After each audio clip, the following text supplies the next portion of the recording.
दीपक अभी तक नहीं आया, पता नहीं कहाँ घूमता रहता है। चल के देखती हूँ, आएगा कभी देखूंगी।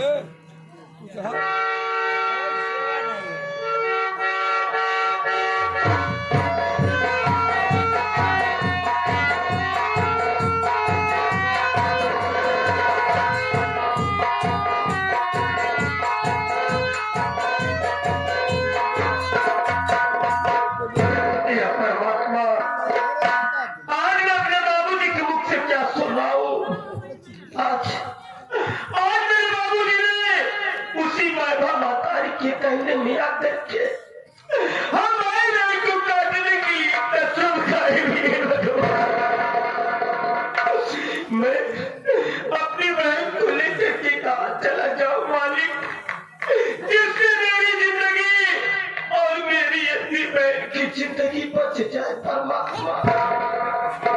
अरे माई, अरे माई, आज तो हमके छोड़ के मातारी भगवान की प्यारी हो गई और जो बाबूजी के सहारे आज हम भाई बहन के छोड़ के चली गए मातारी।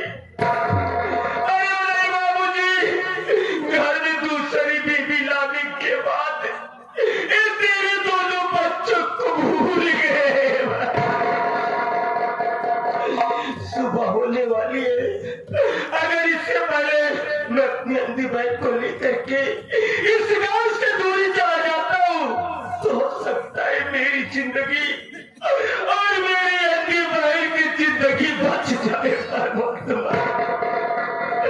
सबसे पहले मैं अपनी बहन को जगाऊंगा और जगाने के बाद इस गांव से इतनी दूरी चला जाऊंगा, इतनी दूरी चला जाऊंगा कि दोबारा वापस कभी नहीं आऊंगा।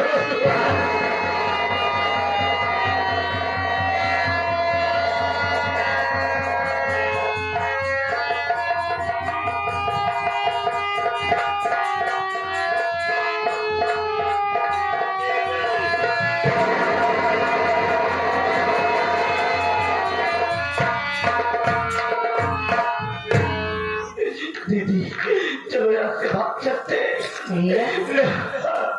क्या बात है? घबराया हुआ है तो यहाँ रुकना ठीक नहीं है दीदी। क्या? चलो यहाँ से भाग चलते हैं, नहीं तो अपने बाबूजी आएंगे तो काट डालेंगे दीदी। पागल हो गया तो? हरी पागल, तू बाबूजी की बात कर रहा है?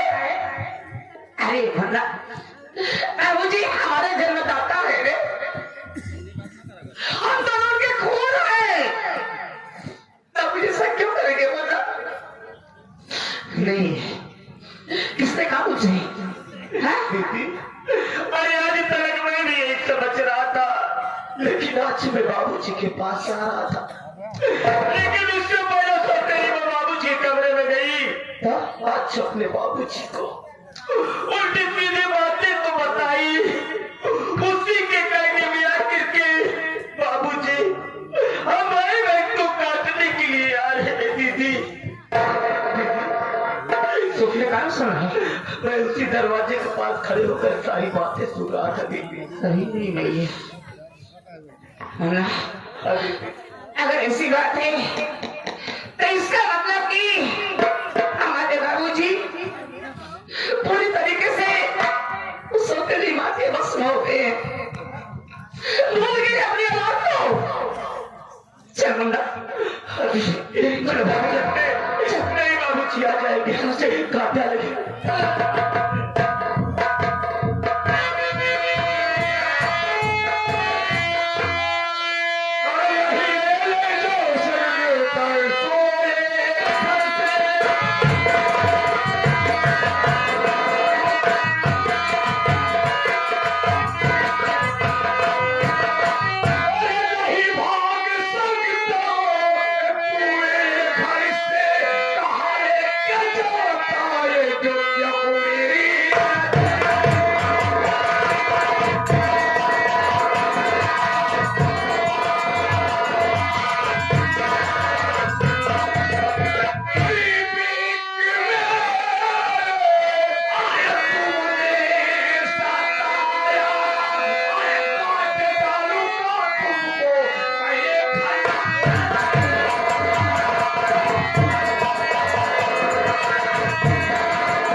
खेलना चाहता था। बोल बोल, आज मैं तुझे ताल डालूंगा बेटा राम, अबे मैं ताल डालूंगा। मेरी बात सुनो पापा,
हमारी के दिया था जान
सम्मानित आगे हमारे मोनू यादव भैया जी सेबी वाले इस सीन को देखते हुए 51 रुपया का महान पुरस्कार दिए हैं।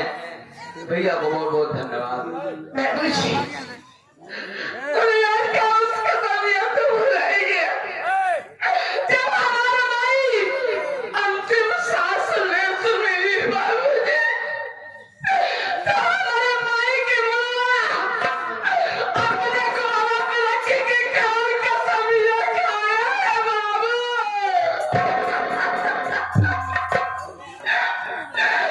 कैसा तुझे कुछ नहीं होगा, तुझे कुछ नहीं होगा। अगर तुझे कुछ हो गया ना तो मैं तेरे सर की कसम खा के कह रहा हूँ कि तेरे दोनों बच्चों को हमेशा अपने सीने से लगा के रखूंगा, कभी अपने से दूर नहीं करूंगा। अरे काया जो कैसा भी है तू भाई काया।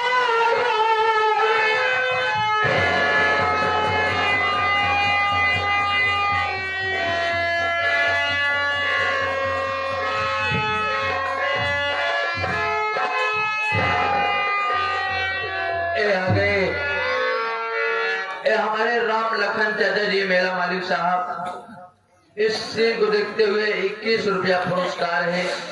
धन्यवाद।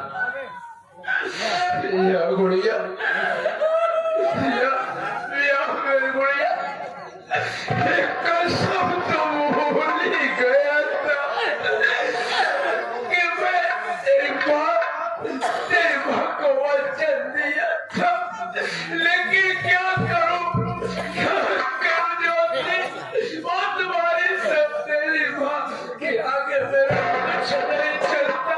मैं क्या करूं, मेरी गलती को माफ कर दे मेरी बेटी, मेरी गलती को माफ कर दे।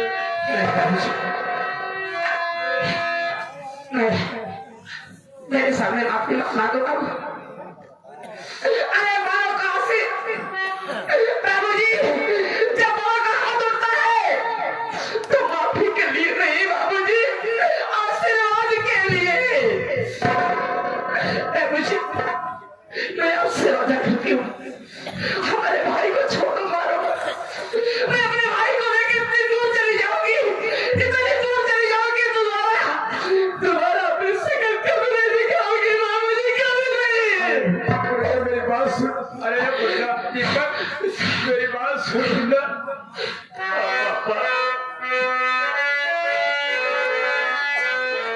ए आ गए हमारे दिनेश लाल यादव जी आप साहब परम होकर रहने वाले 21 रुपया का पुरस्कार दे रहे हैं। भैया को धन्यवाद।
चाचा जी इनके सुपुत्र साहब हमारे रमेश भैया मेला मालिक साहब 11 रुपया आया है। इनका कहना है सेठ जी औरत के कहने में नहीं आना चाहिए, ऐसा काम आप मत कीजिए। और 21 रुपया हमारे बुधराम भैया दिए थे। इनका भी कहना है कि ये काम अच्छा नहीं है सेठ जी। धन्यवाद। ज्योति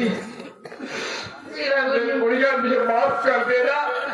मुन्ना दीपक मुझे माफ कर दे, लेकिन मेरी इतनी सी बात मान ले कि मैं आज घर में हूँ। ठीक है, अगर मैं फैक्ट्री चला गया, अरे किसी दिन तुम भाई बहन सो रहोगे, अरे उसके क्रोध जागेगा, किसी दिन तुमको अरे दीपक को मार डालेगी। ऐसा भी नहीं आएगा। तुम सब कैसे चली जाओगी। चल मुन्ना, चल भाई। लेकिन दीदी अरे जाएगी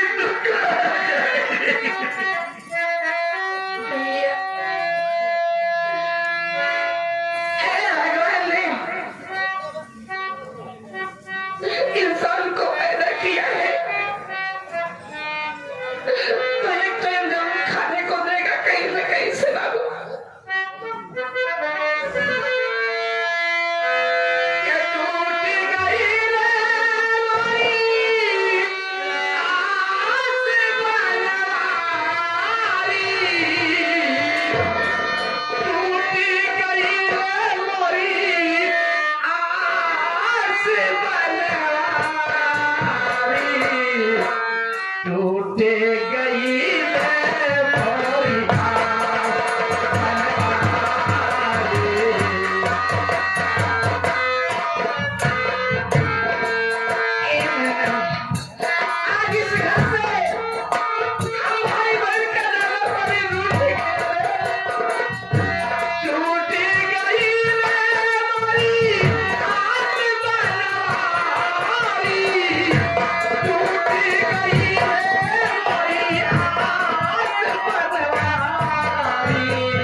हमारे राम लखन चाचा जी और रमेश भैया मेला मालिक साहब 21 रुपया इस गीत को सुनते हुए दिए थे। भैया को धन्यवाद है। छोटू सेठ जी, मैं चला जा रहा हूँ फैक्ट्री, 2-4 दिन से मिलूंगा नहीं, तब तक मेरे बेटे और बेटी बहुत दूर चले जाएंगे, उसके बाद हम मिलेंगे। चलते हैं। ठीक है सेठ जी।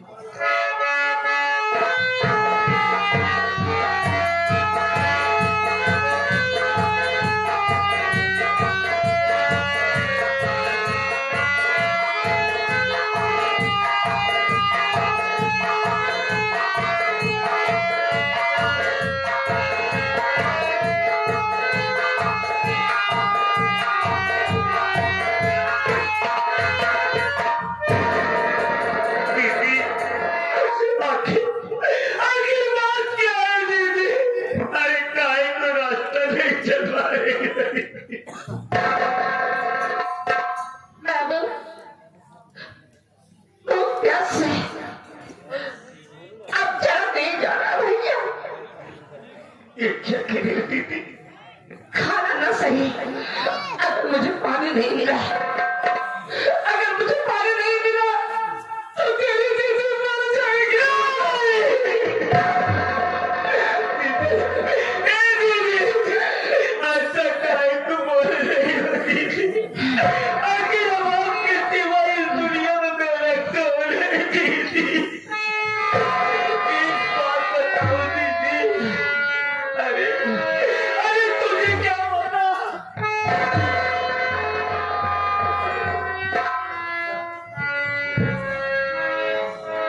दीदी मेरी बात अरे तुझे क्या पता जहाँ खड़ी हो ना, ये मियाँ जंगल है, यहाँ रुकना ठीक नहीं है, यहाँ पर बहुत से जंगली जानवर रहते हैं। रुको चले आते, चले आते।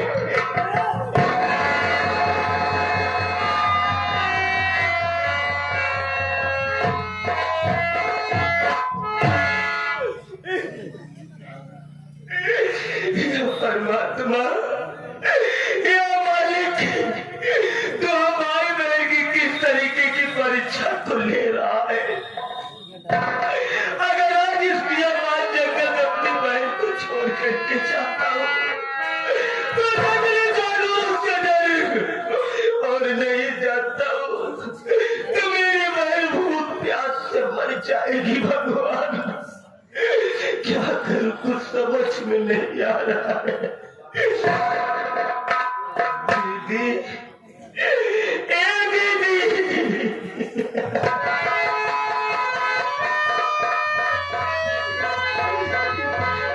मैं पानी लाने के लिए तो जाता जरूर हूं, लेकिन एक बात नहीं याद रखना, जाने के बाद यहाँ से दूरी मत जाना दीदी। मैं आपके लिए खाना और पानी लेकर के बहुत चलता हूँ, क्योंकि ये बियाबान जंगल है। जा रहा हूँ, अपना ख्याल रखना दीदी। जल्दी आना नहीं, कितना जल्दी क्यों? आज तुझे छोड़ के जाने को दिल नहीं कर रहा है। नहीं जाऊंगा तो भूख प्यास से तू मर जाएगी। लेकिन अपना ख्याल रखना दीदी। जल्दी आना।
कुछ नहीं जानता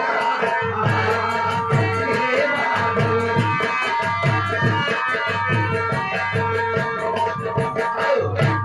ए आगे भैया, ए हमारे अनुभव भैया प्रतापगढ़ से आए हुए हैं। इनकी तरफ से 51 रुपया का महान पुरस्कार रोटी खाने के लिए दिए भैया को धन्यवाद।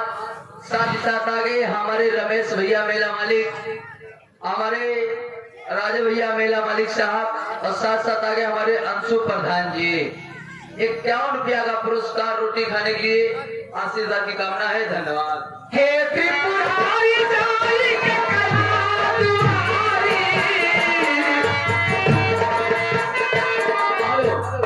ए आगे ए हमारे बसंत लाल पटेल चाचा जी आप साहब शिवगढ़ भावापुर से आए हुए हैं। 11 रुपया रोटी खाने के लिए चाचा जी बहुत बहुत धन्यवाद।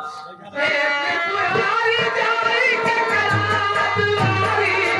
छूट गया घरवा दुआर हे बाबू कुछ नहीं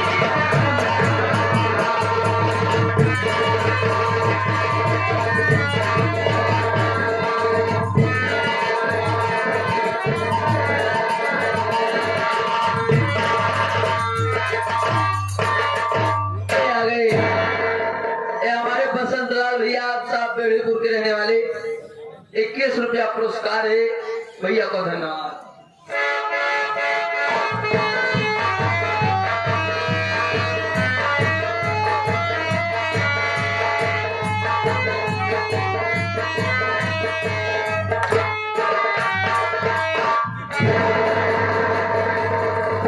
अबे जंगल में है, जंगल में आएगा लठ लेके आए। अरे ये लाठ से मुठ कर दे दे मेरी। हाँ, लठ से मुठ करेगा। आगे चलते हैं भाई। आओ लगे थे। आगे तो आगे चलो।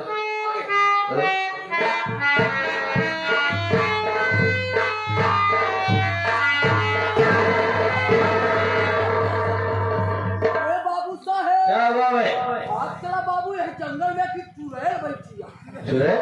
हाँ हाँ बाबू चुड़ैल। इधर हाँ चुड़ैल बैठी हुई है। हाँ बाबू। देख, जाके उससे पूछ। हाँ चुड़ैल से पूछिए।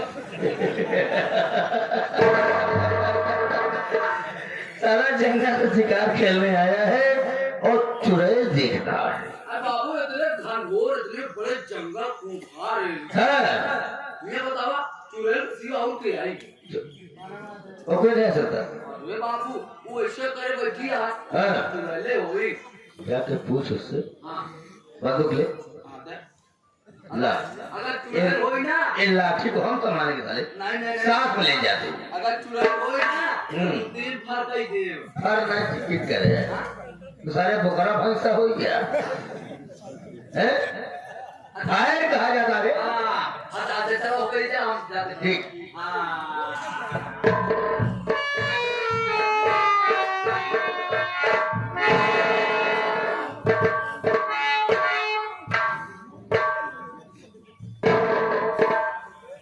और लड़की, हाँ हाँ खड़ी हो जाओ, तुमसे ही कह रहा हूँ। हाँ हाँ हाँ हाँ खड़ी। लड़की नहीं है यार, मुझे चुड़ैल नहीं कह रहा।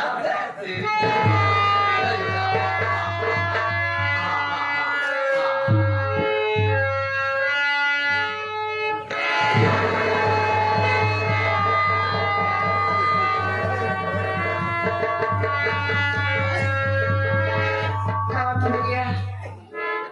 कहाँ चलेंगे?